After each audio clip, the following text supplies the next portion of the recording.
seorang ulama besar, Hujjatul Islam, ditanya apa hal yang paling sulit untuk engkau lakukan.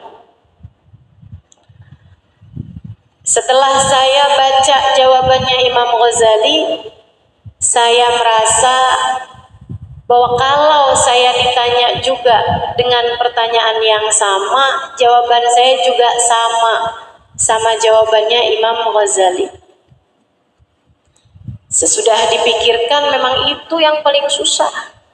Apa tuh? Imam Ghazali menjawab, menata hati.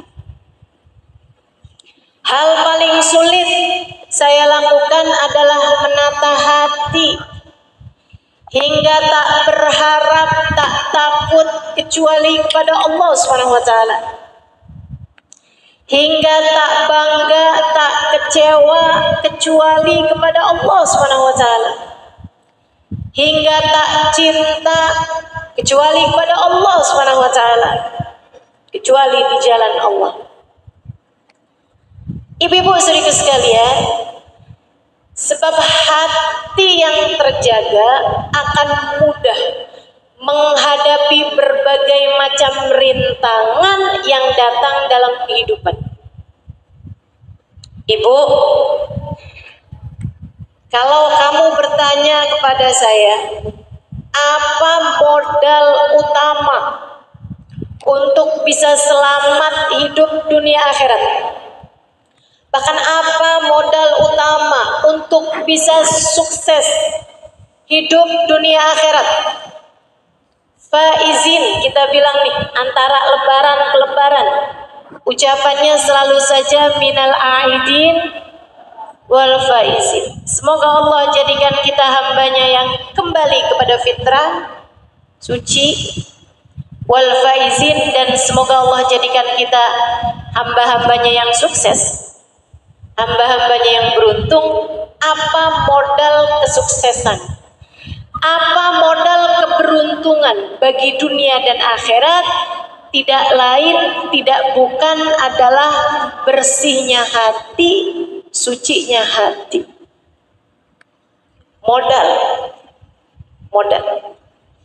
dunia sebelum akhirat.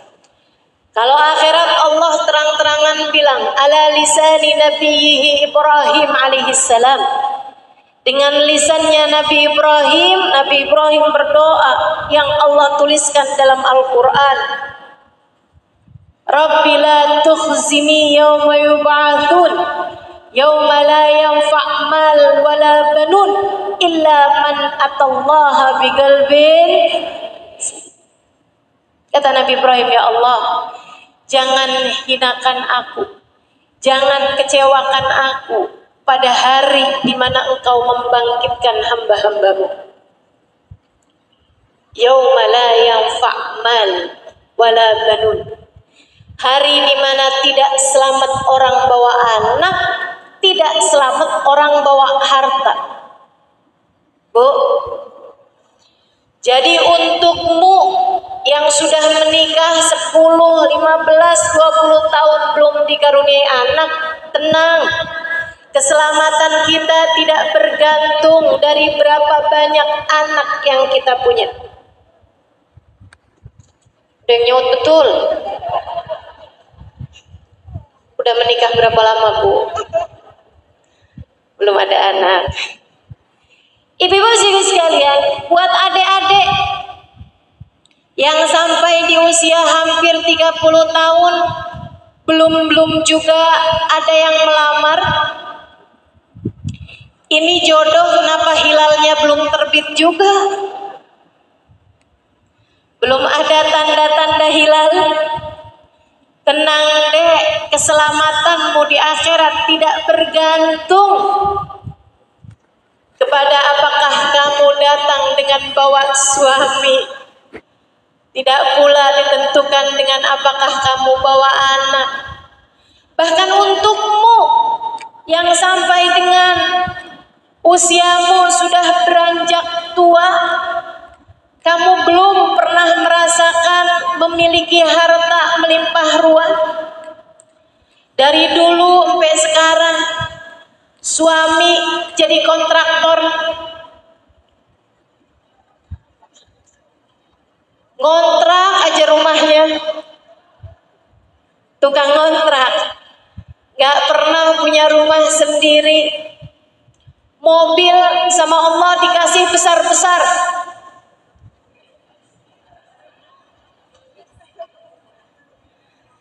Saudaraku sekalian yang saya muliakan, jangan sedih sebab di akhirat nanti Nabi Ibrahim bilang sesuai dengan faktanya, hari itu yaumala yanfa' mal wala banun. Gak selamat orang bawa harta, gak selamat orang bawa anak. Bukan itu landasan keselamatan, bukan itu asas keselamatan, bukan itu jaminan keselamatan, bahkan bukan ilmu, bahkan bukan akhlak, bahkan bukan ibadah. Orang yang datang kepada Allah bawa ibadah yang banyak belum tentu selamat. Orang yang datang pada Allah bawa ilmu yang banyak belum tentu selamat. Saudaraku sekalian saya muliakan, terus yang selamat yang bagaimana? Ya Allah, yang selamat yang bagaimana? Wahai Nabi Allah Ibrahim, Allah menjawab Nabi Allah Ibrahim seperti yang disampaikan dalam ayat ini, doanya Nabi Ibrahim. Ya Allah, jangan hinakan aku pada hari kebangkitan, di mana tidak selamat orang bawa harta, tidak selamat orang bawa anak. Yang selamat adalah orang yang datang pada Allah biqal bin salim, dengan bawa hati yang selamat, hati yang bersih, hati yang sehat, hati yang suci. Jadi buat bekalan kita di akhirat, kita perlu bawa hati yang selamat, kita perlu bawa hati yang bersih, kita perlu bawa hati yang suci. Maka di hari ini saya mengajakmu untuk melihat dengan jelas kepada hatimu masing-masing. Sudah bersihkah? Iya. Sudah sucikah? Iya. Sudah siapkah? Iya. Untuk berangkat menuju perjalanan sejati? Sudah pantaskah menjadi seseorang yang selamat di akhirat nanti, dengan ada di barisan baginda Nabi besar Muhammad? Ya Allah Bu, tadi Ustazah Nada bilang, mandang wajah orang alim, berkumpul bersama dengan orang alim, seperti berkumpul dengan Nabi Muhammad. Dan berkumpul dengan Nabi Muhammad di dunia, di akhirat nanti akan dikumpulkan dengan Nabi besar Muhammad. Ini cita-cita kita semua. Tentu ini adalah cita-cita kita semua. Tapi siapa yang pernah bisa menjamin? Betul, yang beliau sampaikan betul.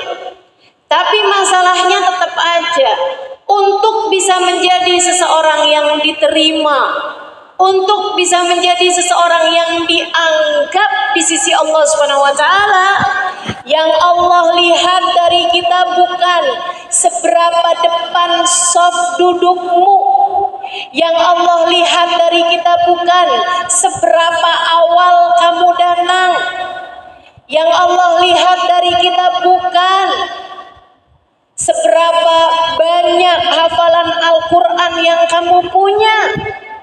Yang Allah lihat dari kita pada saat ini untuk bisa diterima oleh Allah adalah bagaimana keadaan hati kita.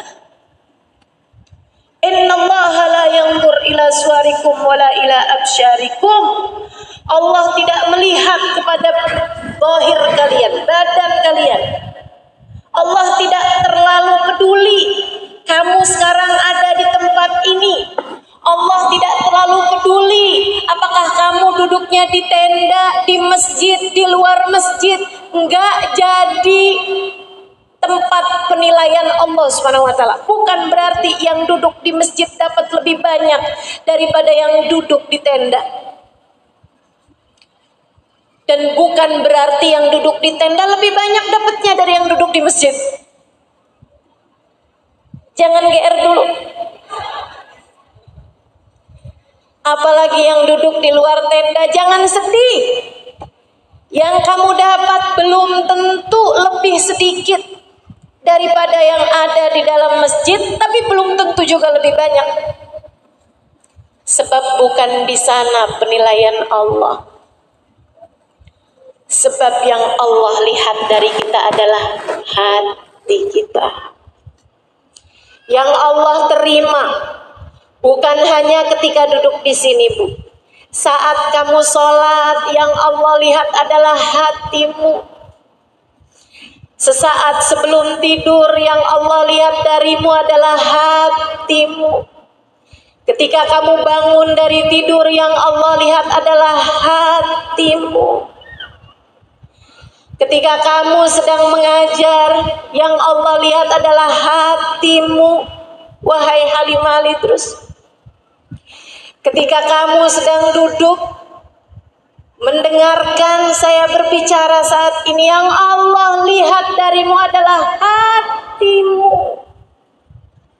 Ketika kamu menghadapi suamimu, Allah lihat hatimu.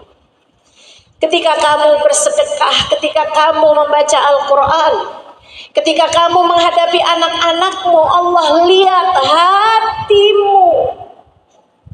Adakah ia bersih? Adakah ia hanya berharap kepada Allah? Adakah ada Allah di dalam hatimu? Kamu ingat dengan penuh cinta, penuh rindu? Ataukah selama ini hatimu hanya berkeinginan dengan urusan-urusan dunia yang tidak ada habis-habisnya? Sholat biar rezekinya lancar. Ada yang ngaminin bahkan. Padahal saya lagi ngasih contoh yang salah.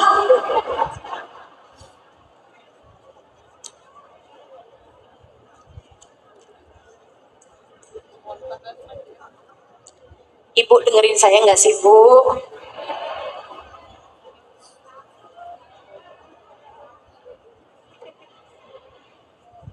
Kalau setiap ibadah keinginanmu dunia, gimana Allah mau terima?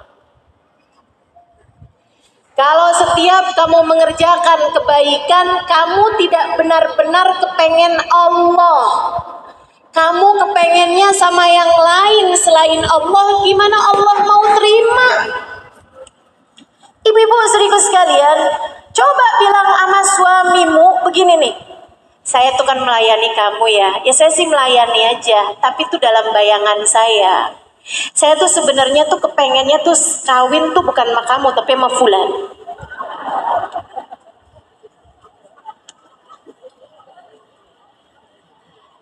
Kamu bersama suamimu, tapi hatimu menginginkan yang selain dia. Adakah kamu sebagai seorang istri layak diterima?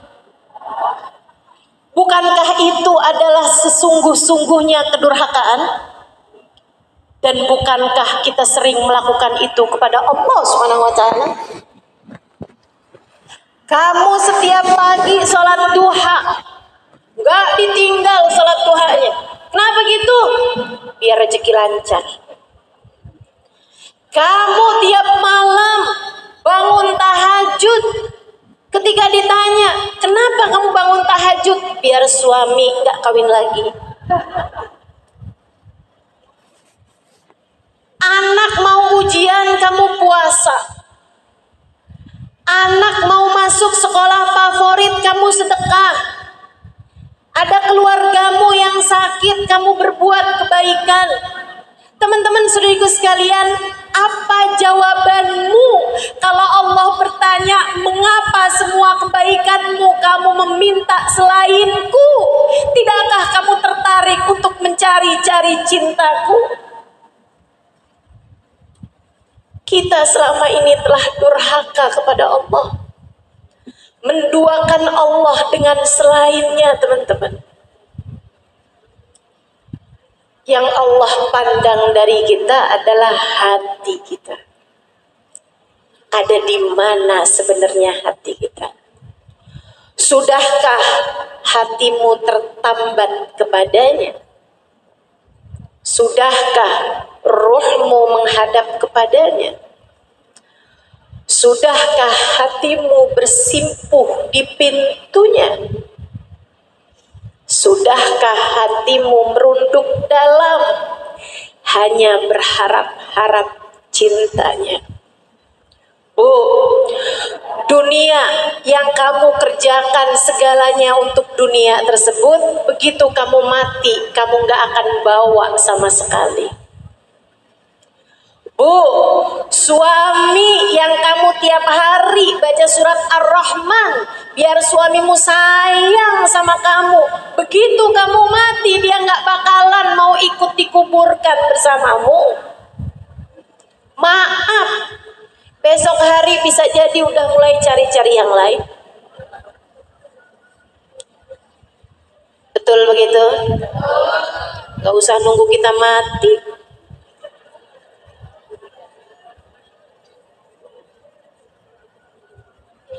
Untuk apa memperjuangkan sesuatu yang sifatnya hanya sementara bisa bersama dengan kita?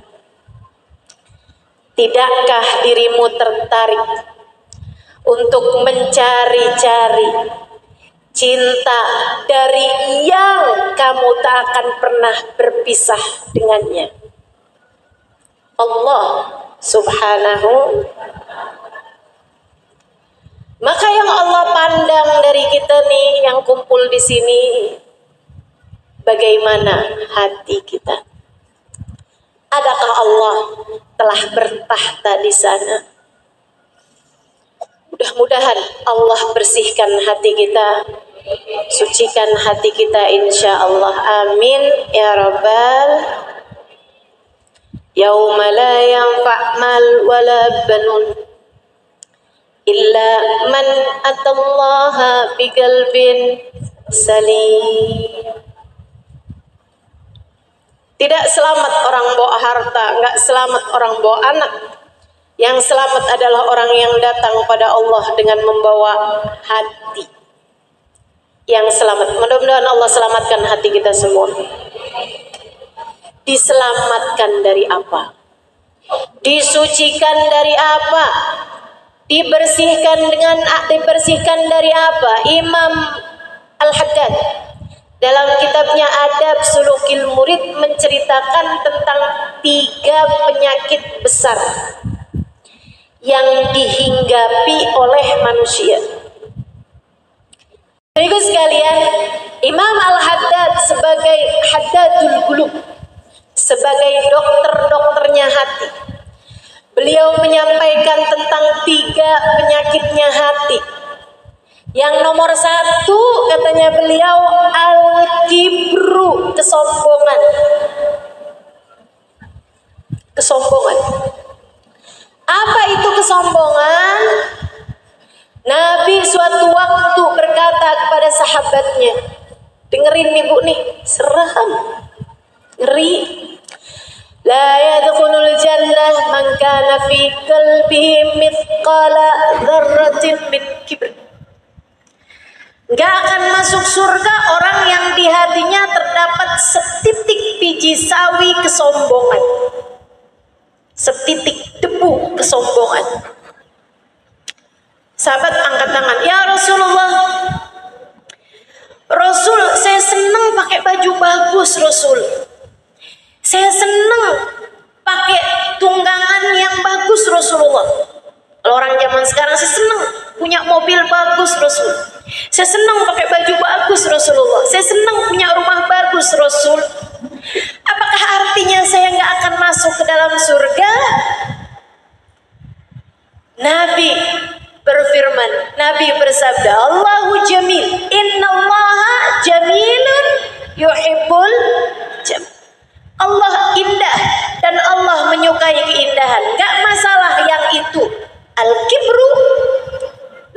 dikasih definisinya. Waman asdaqu minallahi qila. Siapa yang lebih benar ucapannya dari Nabi Muhammad? Tidak ada yang ucapannya lebih benar daripada ucapannya Nabi, sebab semua ucapan Nabi la yantiqu anil hawa in huwa illa wahyun. Semua ucapan Nabi tidak berdasar dari hawa nafsu. Ucapan Nabi itu semuanya berdasar dari wahyu. Nabi mendeskripsikan kesombongan. Nabi mendefinisikan kesombongan. Nabi menerangkan tentang apa itu sombong. Batorul haq wa ghamtun nas. Sombong adalah menolak kebenaran. Sombong adalah menolak kebenaran. Yuk ngaji. Siapa yang ngajar? Ustazah Halimah. Ogah ada saya. Kenapa gitu? Gitu deh. Sok-sokan nerangin tentang pendidikan anak padahal dia belum punya anak. Masya Allah. Batorul haq, menolak kebenaran. Ini bahaya. Merasa diri paling benar. Yang pada hadir-hadir maulid, mereka adalah pelaku-pelaku bid'ah. Nabi nggak pernah merayakan maulid. Itu ya, yang suka bilang Nabi nggak pernah merayakan maulid. Nabi nggak pernah baca maulid, Mbak. Baca maulid tuh baca sejarah Nabi. Orang mana yang baca sejarahnya sendiri? Ini suka ngada-ngada nih orang-orang nih. Tapi sahabat juga nggak ada yang baca maulid Nabi. Ada yang kayak begitu? Ada yang suka kayak begitu ngomongnya? Mana orangnya?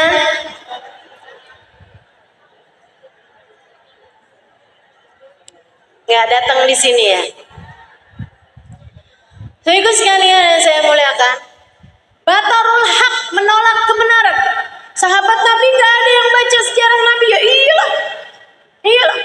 Saya kalau hidup di zamannya Nabi, jadi sahabat Nabi, nggak hadir saya majelis maulid, ngapain?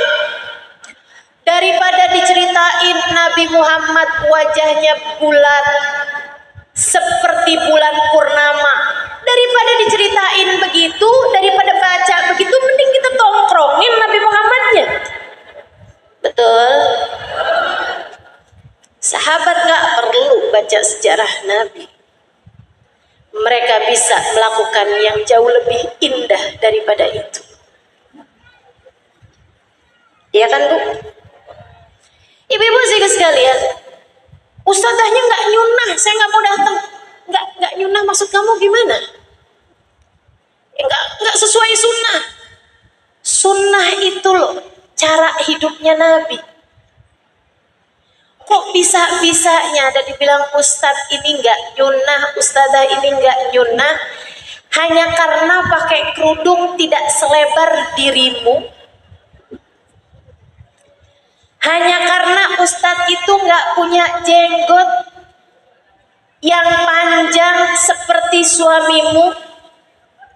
Mungkin masalahnya bukan karena nggak kepengen pelihara jenggot, tapi jenggotnya nggak tumbuh.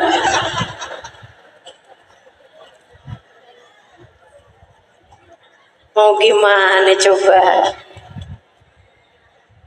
Jenggot tuh kan biar dimarahin juga, kalau nggak mau tumbuh nggak tumbuh. Saudara sekalian yang saya muliakan, batarul haq, menolak kebenaran. Walaupun sudah mendengar kebenaran, tetap aja gitu, hatinya nggak terima, hanya karena dia sudah kadung nggak suka. sama orang tersebut. Makanya repot. Saya kalau dibilang ustazah gimana ya caranya biar saudara saya nih mau hadir ngaji. Kenapa dia nggak mau hadir ngaji? Nggak tahu gitu, kayak nggak suka aja sama ustazah, sama yang lain-lain, katanya bid'ah gitu. Nah, susah tuh ngajakinnya. Kalau yang begitu susah ngajakinnya.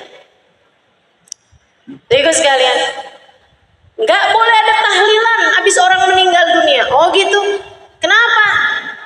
Karena percuma, doanya nggak akan diijabah. Nabi Muhammad bilang orang kalau udah meninggal dunia, doa yang diijabah hanya doa dari anak aja. Itu pun anak harus yang soleh. Kesian orang yang kayak saya, belum ada anak. Untung saya nggak ikutan ajaran yang kayak begitu, Bu. Kalau enggak kan sedih banget, saya meninggal dunia enggak ada yang doain saya. Kalau saya ikut ajaran yang itu, iya kan? Untungnya kan enggak. Jadi saya berharap mudah-mudahan kalau saya meninggal dunia ada ibu-ibu yang akan mendoakan saya. Ibu yakin banget kalau saya meninggal duluan?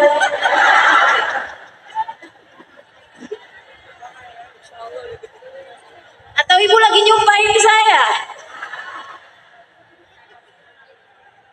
Insyaallah. Amin. Ibu-ibu sekalian, batarul haq. Saya jawab, kalau ada orang ngomong kalau orang meninggal dunia doa nggak akan sampai. Saya bilang, bukankah siapapun orang mukmin meninggal dunia diwajibkan disolati? Bukankah di dalam sholat kamu mendoakan mayit? Allahumma ighfir lahu warhamhu wa'afi wa'fu anhu. Kalau nggak bakalan diterima, ngapain ada perintahnya, Bu?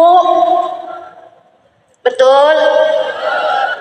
Kalau doa hanya dari anak yang soleh, tentu saja yang diperintahkan buat nyolatin hanyalah anak yang nyatanya siapapun di antara kita dengar ada yang meninggal dunia, maka kita diwajibkan. Orang sekampung tersebut hukumnya fardun alal kifayah, fardu kifayah untuk mensolati jenazah.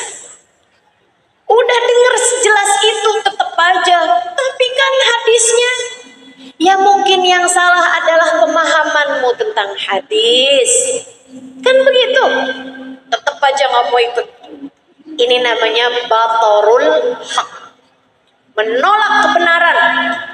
Mau siapapun, semasuk akal apapun, nggak sesuai sama apa yang selama ini dia udah lebih pertama dengar, ditolak semuanya. Innalillahi. Mudah-mudahan Allah bersihkan kita dari rasa seperti itu. Silahkan berbuat kebaikan, silahkan yakini kebenaran, akan tetapi jangan pernah merasa menjadi orang yang paling baik ataupun yang paling benar. Karena Bu, kita nih sama Allah diminta tiap sholat, tiap rokaatnya baca surat Fatihah, ya kan? Di surat Fatihah itu ada satu doa. Satu aja doanya. Kita bilang ihdinas siratal. Ya Allah, bimbinglah kami menempuh jalan yang lurus. Kita loh sehari semalam 17 kali minta sama Allah ditunjukkan jalan yang lurus. Kenapa gitu? Karena kita merasa tanpa bimbingan Allah kita nggak akan pernah lurus. Karena kita merasa tanpa bimbingan Allah kita tidak akan berada di jalan yang benar. Artinya karena kita merasa bahwa kita nih berpotensi salah. Makanya kita minta sama Allah untuk terus dijadikan berada di jalan yang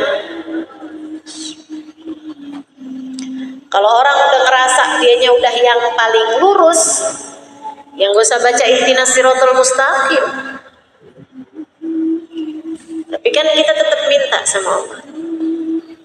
Batarul haq wa ghamtun nas, merendahkan orang lain, merasa dirinya yang paling mulia.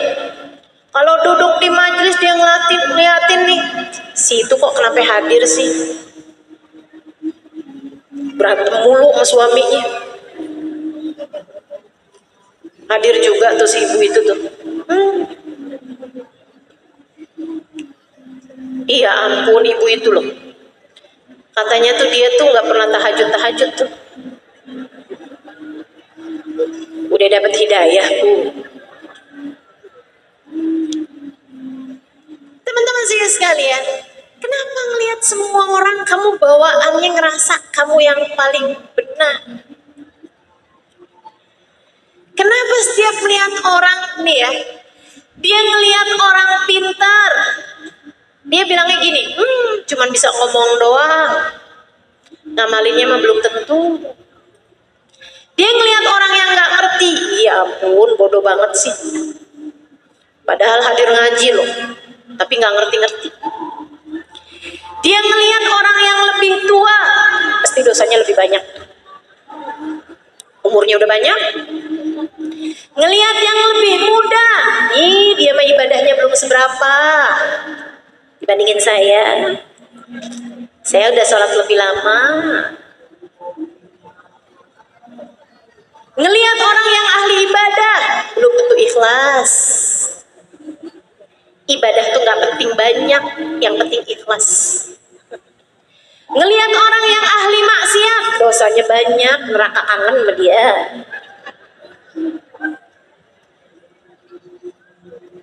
Ngelihat orang kaya, padahal kerjaannya gitu-gitu aja.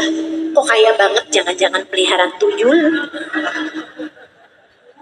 Ngelihat orang miskin, emang ya Allah tuh sama orang-orang yang pendosa tuh emang suka dikasih azab dari di dunia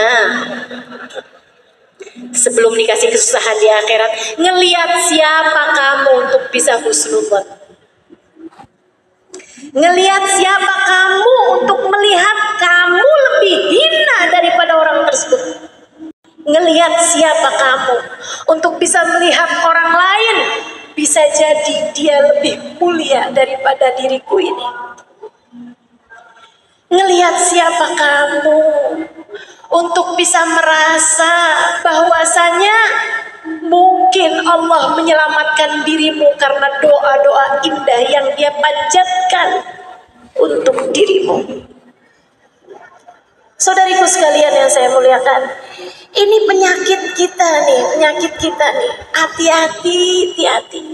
Merasa diri lebih mulia daripada orang lain. Padahal belum tentu. Nabi lagi ngumpul sama beberapa orang sahabat datang dari Badu, dari kampung. Orang kampung zaman Nabi biasanya tidak berpendidikan, orang yang gak ngerti etika, orangnya serampangan, tampilannya enggak cakep, enggak keren gitu kan, kerudungan hijau, baju merah gitu kan.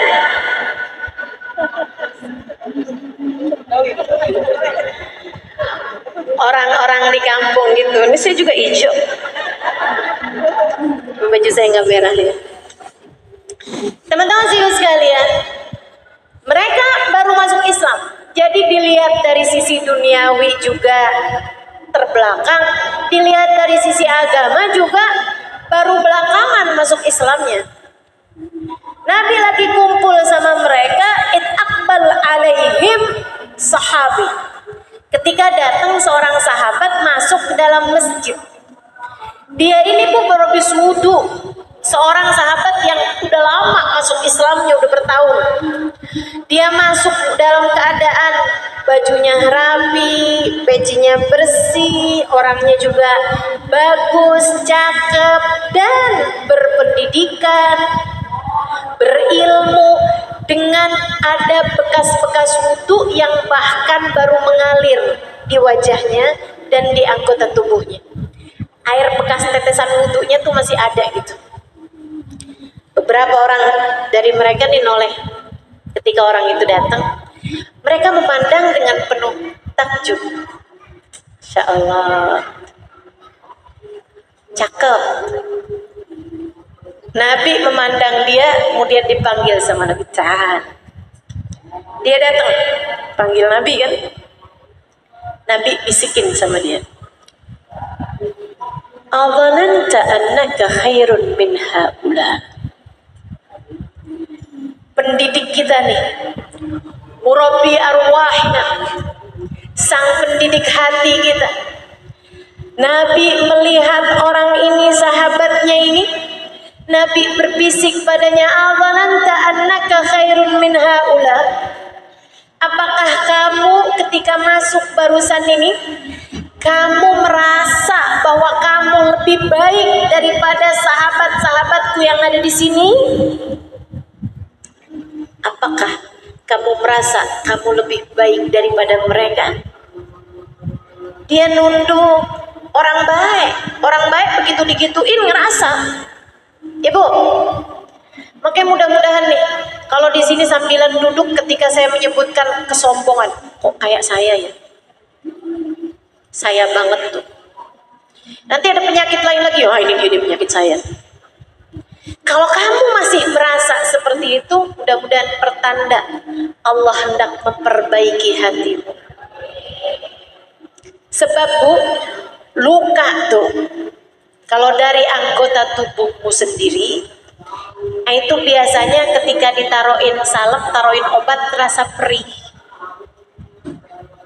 Itu pertanda bahwa kamu sedang diobati. Tapi kalau ada orang setiap kali dengar penyakit kesombongan, oh si Ibu Nono kayak gitu tuh. Ntar lagi ada penyakit lain lagi tuh, kayaknya si Nono tuh kayak gitu tuh. Tetangga saya tuh kayak gitu tuh. Ipar saya tuh kayak gitu tuh.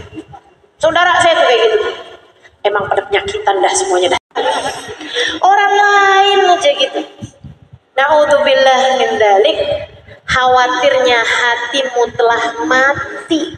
Sebab sesuatu kalau udah mati, walaupun ditaruhin obat, nggak lagi akan terasa perih. Bukan begitu? Kaki udah mati nih. Ada orang kena stroke mati separoh. Itu diapa-apain kakinya nggak berasa Bu. Kenapa? Udah mati. Demikian pula dengan hati kita. Semoga Allah hidupkan terus hati kita sampai hari perjumpaan dengannya, insya Allah, dengan membawa hati yang selamat. Amin. Adhananta annaka khairun min haula. Kata Nabi, apakah kamu merasa bahwa dirimu ini lebih baik daripada mereka semua yang hadir, yang datang ini? Dibilang, bala ya Rasulullah, betul wahai Rasul. Nabi Muhammad berkata, itulah sebabnya kenapa aku melihat berpuluh-puluh setan di belakangmu itu. Serem. Sehingga sekalian, dah gini aja. Ini waktunya sempit nih. Tiap kali hatimu sedang dipenuhi dengan bisikan, kamu lebih baik, kamu solehah, kamu hebat, kamu begini, kamu begitu, kamu calon ahli surga, Firdausul A'la, dia mah neraka, dia mah jelek, dia mah begini, dia begitu. Kepada siapapun aja, kamu bilang sama hatimu, wahai diri, apakah sudah dijamin surga untukmu ini? Wahai diri, apakah sudah dijamin kamu bakal selamat saat melewati jembatan Sirat nanti? Wahai diri, apakah sudah ada janji dari Allah untukmu bahwa kamu tidak akan pernah masuk ke dalam api nerakanya? Apakah kamu udah pasti bahwa kamu akan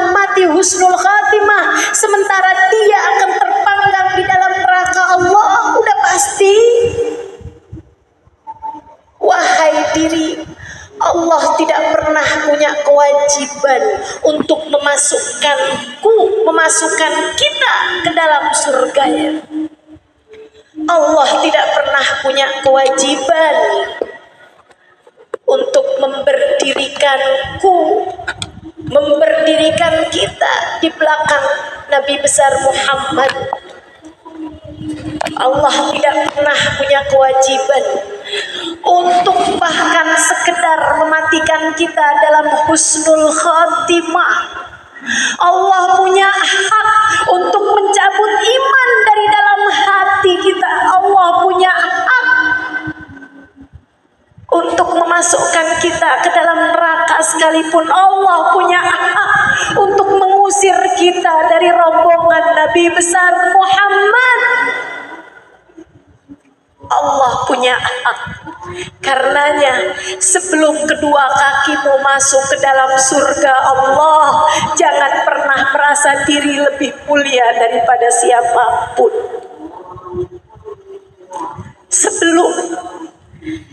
Sebelum kelak di padang mahsyar matamu bisa memandang indah wajah Nabi Muhammad, sebelum kelak di padang mahsyar tanganmu bisa mencium tangan Nabi Muhammad, sebelum kelak di padang mahsyar hidungmu bisa mencium wangi Nabi Muhammad, sebelum kelak di padang mahsyar Allah mengizinkanmu mengucap salam kepada Nabi besar Muhammad, jangan pernah merasa diri lebih baik daripada siapapun.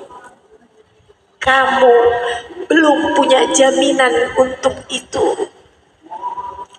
Maka daripada sibuk mengurusi orang lain, daripada sibuk melihat-lihat aib orang lain, daripada sibuk mencari-cari kesalahan orang lain, lebih baik kita fokus untuk bisa teliti melihat aib diri sendiri.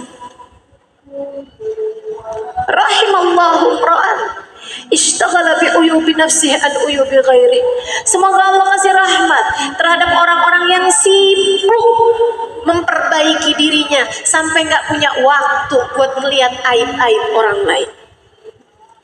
Bahkan nggak punya waktu buat melihat aib suaminya.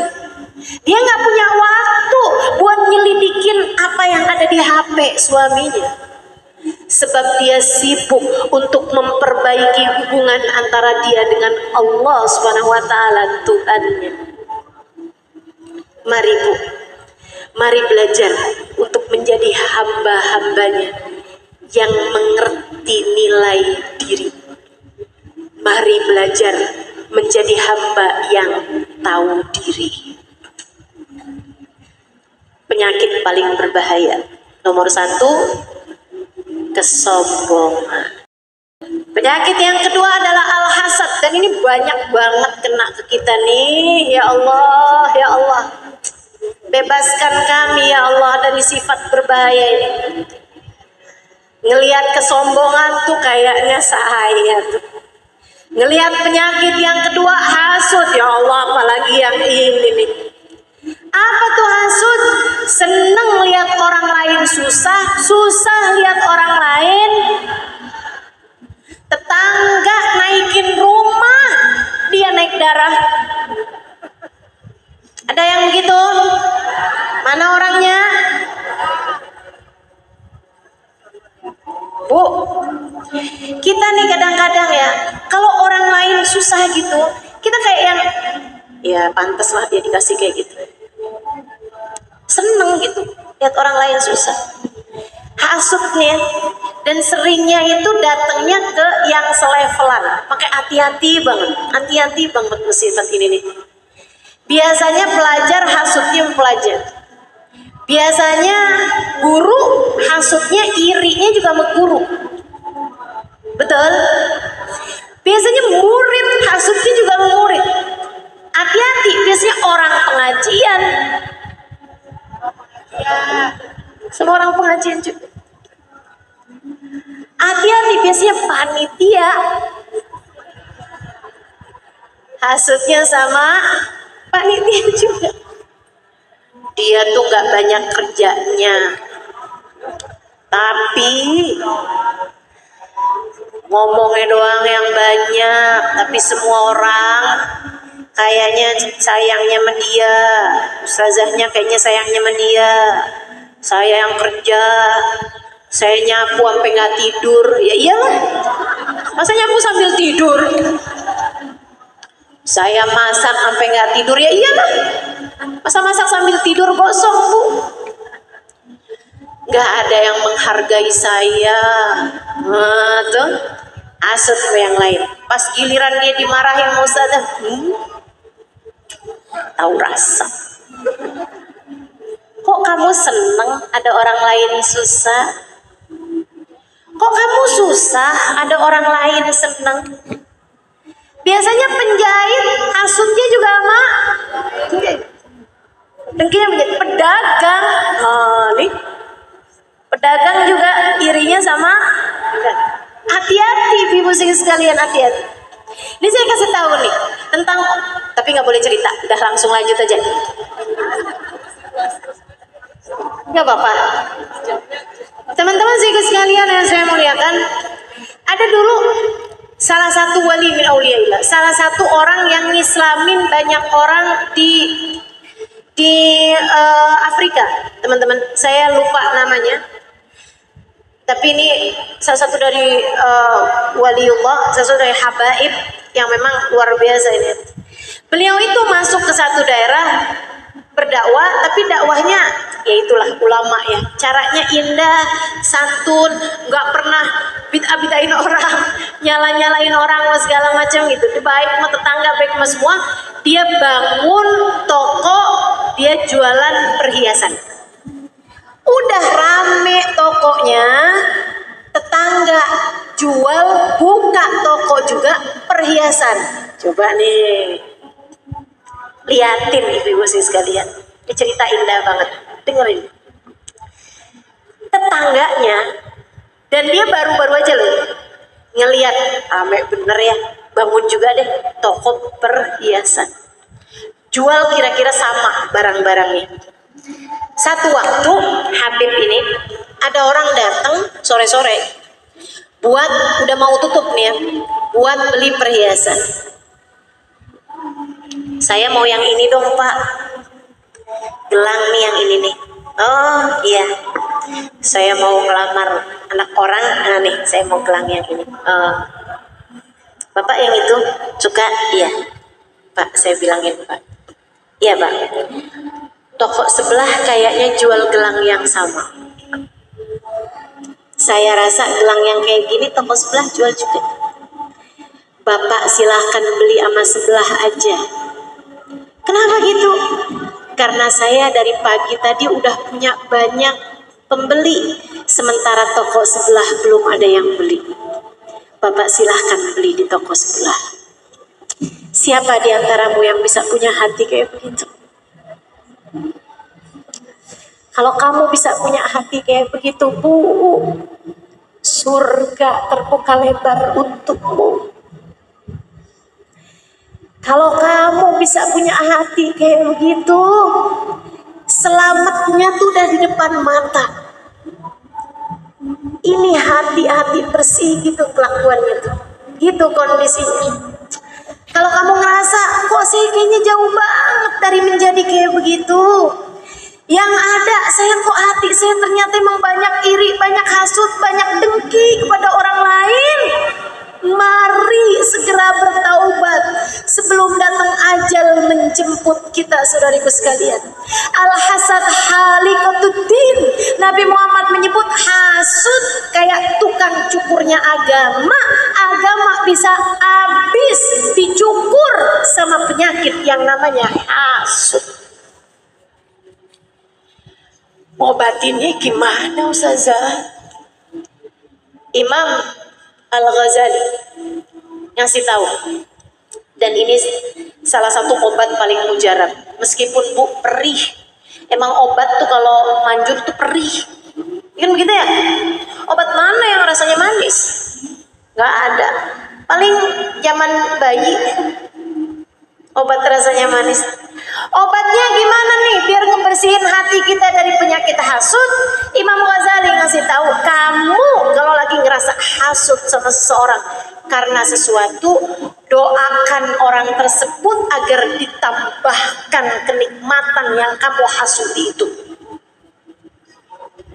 Tokonya sebelah lebih laku, hatimu berat rasanya, padahal saya duluan yang bangun toko di sini. Doain, ya Allah, tambah lakukanlah toko sebelah saya. Perih, Bu, ngedoain kayak begitu. Kamu punya suami, nggak ada sayang-sayangnya sama kamu. Akan tetapi kamu lihat tetangga, dia lebih jelek kelihatannya daripada kamu. Disayang bener sama suaminya. Pakai pelet kali itu ya. Jangan. Kok kenapa bawaan saya sebel mulu sama dia ya? Karena dia disayangin sama suaminya gitu. Saya kayaknya kayak kurang disayangin sama suami saya, padahal suami saya sama suami dia beda.